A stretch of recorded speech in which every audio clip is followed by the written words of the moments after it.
So the question is, how would I start a real estate business today? I'm gonna have to assume that most people are starting with very little cash. That's actually how we started way back in the day. There are a lot of low cost ways to get into real estate that you can certainly do. So everything in life is like time or money, right? You're gonna have one of the other, right? You've either got, a lot of time and not much money, or you've got money and not much time. The easiest thing to do, right, is driving for dollars. Typically for me, what I would do is eventually I did drive my whole city, but I started in the lower end areas of town, right? Some people call that the hood or whatever. I would get in my car and literally drive up every single street, right? Like a typewriter.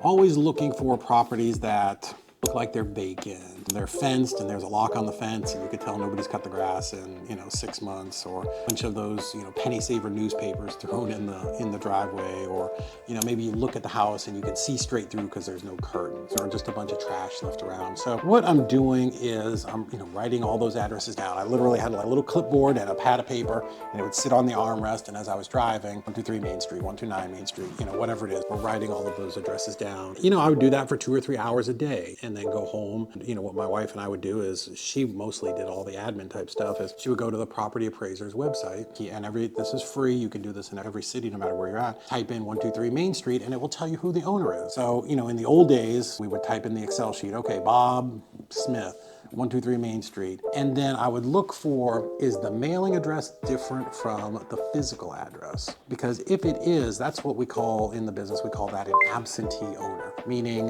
the owner lives someplace other than the property that you're looking at. What that probably means is it could be an investor who owns that house, or it could be something that somebody inherited it, or maybe they used to live there and moved away. If they don't live in it, they typically have less of an emotional attachment to it. And especially if it's been sitting vacant, or they've had bad tenants, or maybe it's been vandalized, something like that, then when you reach out to that person, chances are be at least responsive to having a conversation with you. So we go back, we would look up all of these addresses, property address, seller's name. If the mailing address is different, you can do a couple of things. You can handwrite letters, right? If you're really broke, which I was really broke, so we would go buy, pads of yellow paper and, literally one at a time. Hey, Mr. Smith, or hey, Bob, my wife and I are looking to buy a property in the area. I drove by your house at 123 Main Street and it looked like it might be empty. If you're interested in selling, give me a call, David Olds, and I would put my phone number. It doesn't have to be complicated, right? Keep things very simple. And then maybe PS, hey, if you're not selling but know somebody who is, I'd love to talk to them. Put those in an envelope, handwrite the envelope, write my return address, put a live stamp on there, and we would mail those out. We were mailing at least 100 a day, 2 or 3 times a week. What happens over time is, as those are going out, well, you start to get calls that come in. Hey, I got your letter. So, then it's just a very simple conversation. Hey, which property are you calling about? Maybe pull it up in your Excel spreadsheet. You don't have to have some fancy CRM software to keep track of this data. You can literally do it in Google Sheets or on Excel. I was driving by the house last week.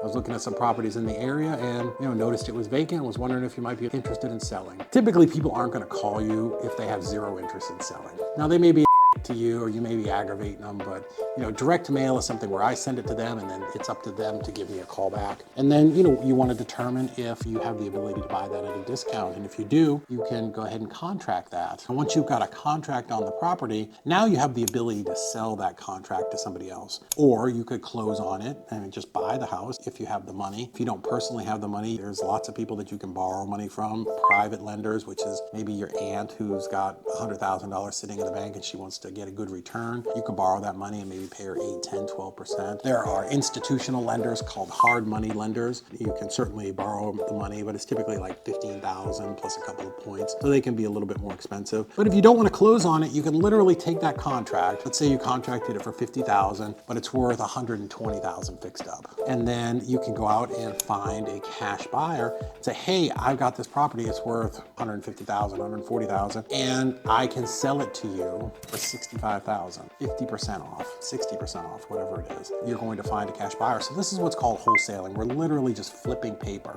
I put the property under contract. I have a piece of paper that says I can buy it for $50,000 and I can sell that contract to somebody else for $15,000.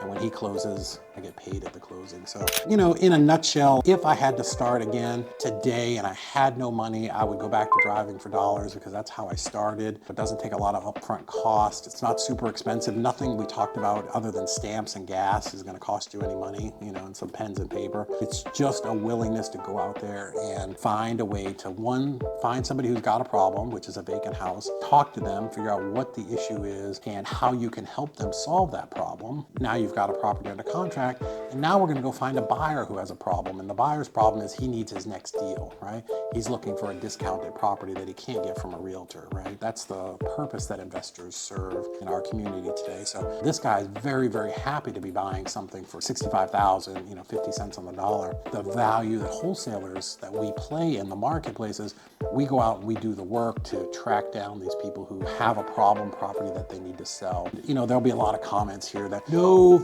way somebody would sell that property for $50,000 if it's worth $150. Dude, I'm here to tell you it happens thousands of times a week. The same reason somebody takes a $10,000 Rolex in and pawns it for $1,000. Sometimes people are just done. They don't care. They just want a solution to the problem. That guy that we bought those properties from, maybe they didn't want to go in, clean up the dog that was in the living room. They didn't want to replace the carpet. They didn't want to repaint. They didn't want to change out the cabinets. There's a lot of reasons why people will sell for a discount, and don't get hung up on the discount. What you want to be thinking about is how can I help this person and how can I solve their problem? That's the value that we bring as wholesalers. That's our contribution, so to say, is tracking down people who have issues, solving them so that that person doesn't have to lose sleep over that property tonight. And now you've got a property that you can go and sell to a cash buyer. That's how we get paid. That's the easiest way to get started in real estate. If that helped you, hit the like, subscribe, and notification button.